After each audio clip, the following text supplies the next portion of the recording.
ನೊಂದ ಜೀವಕ್ಕೆ ಮುರಿದ ಮನಸ್ಸಿಗೆ ಪ್ರಶ್ನೆಗಳಲ್ಲಿ ಸಿಲುಕಿದ ಜೀವನಕ್ಕೆ ಬೆಳಕಿಗಾಗಿ ಅಲೆಯುವ ಹೃದಯಕ್ಕೆ ಸತ್ಯವೇದದಿಂದ ಹೃದಯಕ್ಕೆ ಒಂದು ಮಾತು. ಆತ್ಮೀಯರೇ, ಮತ್ತೊಮ್ಮೆ ಹೃದಯಕ್ಕೊಂದು ಮಾತು ಕಾರ್ಯಕ್ರಮಕ್ಕೆ ಸ್ವಾಗತ. ಪ್ರಿಯರೇ, ಇಂದು ನಾವು ನೋಡ್ಲಿಕ್ಕಿರುವಂಥದ್ದು ವಿಮೋಚನಾ ಕಾಂಡ 9ನೇ ಅಧ್ಯಾಯ ವಚನಗಳು 1ರಿಂದ 35.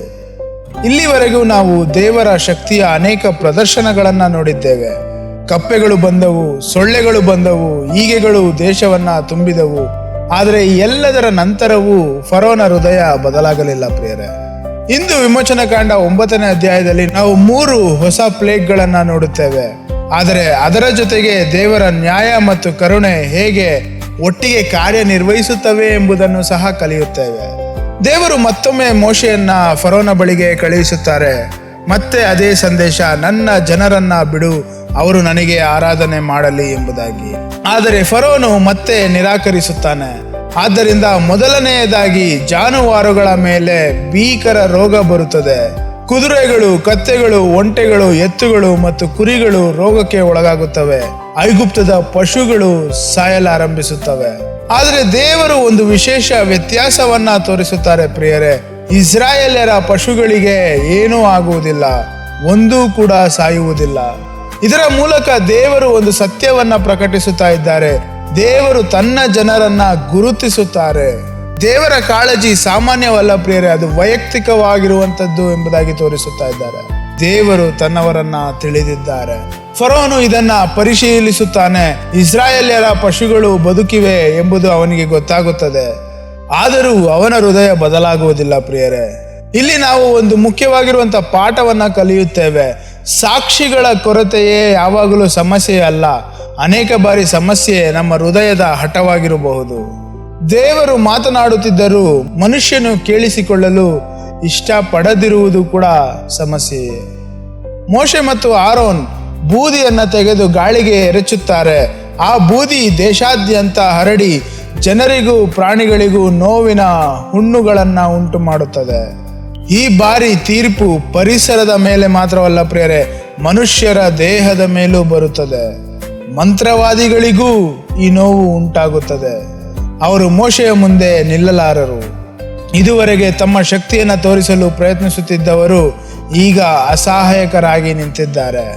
ಇದರ ಮೂಲಕ ದೇವರು ಮತ್ತೊಮ್ಮೆ ಅವರಿಗೆ ನೆನಪಿಸುತ್ತಾರೆ, ಮಾನವನ ಜ್ಞಾನ, ಸಾಮರ್ಥ್ಯ ಮತ್ತು ಶಕ್ತಿ ಎಲ್ಲಕ್ಕೂ ಮಿತಿ ಇದೆ, ಆದರೆ ದೇವರ ಶಕ್ತಿ ಅಪರಿಮಿತ. ಆಮೇಲೆ ನಂತರ ಈ ಅಧ್ಯಾಯದ ಅತ್ಯಂತ ಮಹತ್ವದ ಘಟನೆಯಾಗಿರುವಂತ ಆಲಿಕಲ್ಲಿನ ಮಳೆಯ ಪ್ಲೇಗ್ ಬರುತ್ತದೆ. ಆದರೆ ಗಮನಿಸಿ, ಈ ಬಾರಿ ದೇವರು ಮೊದಲು ಎಚ್ಚರಿಕೆಯನ್ನ ಕೊಡುತ್ತಾರೆ. ದೇವರು ಹೇಳುತ್ತಾರೆ, ನಿಮ್ಮ ಸೇವಕರನ್ನ ಮತ್ತೆ ಜಾನುವಾರುಗಳನ್ನ ಸುರಕ್ಷಿತ ಸ್ಥಳಕ್ಕೆ ಕರೆದುಕೊಂಡು ಹೋಗಿ ಎಂಬುದಾಗಿ. ಇದು ಬಹಳ ಸುಂದರವಾದ ಸತ್ಯವನ್ನ ತೋರಿಸುತ್ತದೆ ಪ್ರಿಯರೇ. ತೀರ್ಪಿನ ಮಧ್ಯೆಯೂ ಕರುಣೆಯನ್ನ ತೋರಿಸುತ್ತದೆ. ದೇವರು ಎಚ್ಚರಿಸುತ್ತಾರೆ, ದಾರಿ ತೋರಿಸುತ್ತಾರೆ, ರಕ್ಷಿಸಿಕೊಳ್ಳುವ ಅವಕಾಶ ಕೊಡುತ್ತಾರೆ. ಕೆಲವರು ದೇವರ ಮಾತನ್ನ ನಂಬುತ್ತಾರೆ. ಅವರು ತಮ್ಮ ಸೇವಕರನ್ನ ಮತ್ತು ಪಶುಗಳನ್ನ ಒಳಗೆ ಕರೆದುಕೊಂಡು ಬರುತ್ತಾರೆ. ಇನ್ನ ಕೆಲವರು ದೇವರ ಮಾತನ್ನ ನಿರ್ಲಕ್ಷಿಸುತ್ತಾರೆ. ನಂತರ ಭೀಕರವಾದ ಆಲಿಕಲ್ಲಿನ ಮಳೆ ಬರುತ್ತದೆ. ಐಗುಪ್ತದ ಇತಿಹಾಸದಲ್ಲಿಯೇ ಎಂದಿಗೂ ಕಾಣದಷ್ಟು ದೊಡ್ಡ ಮಳೆ.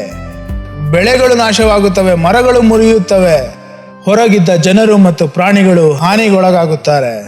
ಆದರೆ ದೇವರ ಮಾತನ್ನ ನಂಬಿದವರು ಸುರಕ್ಷಿತರಾಗಿರುತ್ತಾರೆ. ಆತ್ಮೀಯರೇ, ದೇವರ ವಾಕ್ಯವನ್ನ ನಂಬುವುದು ಕೇವಲ ಆತ್ಮೀಯ ವಿಷಯವಲ್ಲ, ಅದು ಜೀವನವನ್ನ ರಕ್ಷಿಸುವ ವಿಷಯವೂ ಆಗಿದೆ. ಈ ಸಂದರ್ಭದಲ್ಲಿ ಫರೋಹ ಮತ್ತೆ ಮೋಶೆಯನ್ನ ಕರೆಯುತ್ತಾನೆ. ಈ ಬಾರಿ ಅವನು ಹೇಳುತ್ತಾನೆ, ನಾನು ಪಾಪ ಮಾಡಿದ್ದೇನೆ, ಯೆಹೋವನು ನೀತಿವಂತನು. ಮೊದಲ ನೋಟಕ್ಕೆ ಇದು ನಿಜವಾದ ಪಶ್ಚಾತ್ತಾಪದಂತೆ ಕಾಣುತ್ತದೆ. ಆದರೆ ಪಶ್ಚಾತ್ತಾಪದ ನಿಜವಾದ ಪರೀಕ್ಷೆ ಮಾತುಗಳಲ್ಲಿ ಅಲ್ಲ ಪ್ರಿಯರೇ, ಮುಂದಿನ ಜೀವನದಲ್ಲಿ ನಡೆಯುತ್ತದೆ. ಮೋಶೆ ಪ್ರಾರ್ಥಿಸುತ್ತಾನೆ, ಆಲಿಕಲ್ಲಿನ ಮಳೆ ನಿಲ್ಲುತ್ತದೆ, ಆಕಾಶ ಶಾಂತವಾಗುತ್ತದೆ. ಆದರೆ ಪರಿಸ್ಥಿತಿ ಸುಧಾರಿಸಿದ ತಕ್ಷಣ ಫರೋಹ ಮತ್ತೆ ತನ್ನ ಹೃದಯವನ್ನ ಕಠಿಣಗೊಳಿಸಿಕೊಳ್ಳುತ್ತಾನೆ. ಇಲ್ಲಿ ನಾವು ಒಂದು ಗಂಭೀರವಾದಂತಹ ಪಾಠವನ್ನ ಕಲಿಯುತ್ತೇವೆ ಪ್ರಿಯರೇ. ಸಂಕಷ್ಟದ ಸಮಯದಲ್ಲಿ ದುಃಖ ಪಡುವುದು ಮತ್ತು ಪಾಪಕ್ಕಾಗಿ ಪಶ್ಚಾತ್ತಾಪ ಪಡುವುದು ಒಂದೇ ಅಲ್ಲ. ಕೆಲವೊಮ್ಮೆ ನಾವು ನಮ್ಮ ಪಾಪದ ಪರಿಣಾಮಗಳಿಂದ ನೋವು ಪಡುತ್ತೇವೆ, ಆದರೆ ನಮ್ಮ ಹೃದಯ ಬದಲಾಗುವುದಿಲ್ಲ. ನಿಜವಾದ ಪಶ್ಚಾತ್ತಾಪ ಹೃದಯವನ್ನ ಬದಲಾಯಿಸುತ್ತದೆ, ದಿಕ್ಕನ್ನ ಬದಲಾಯಿಸುತ್ತದೆ, ಜೀವನವನ್ನ ಬದಲಾಯಿಸುತ್ತದೆ.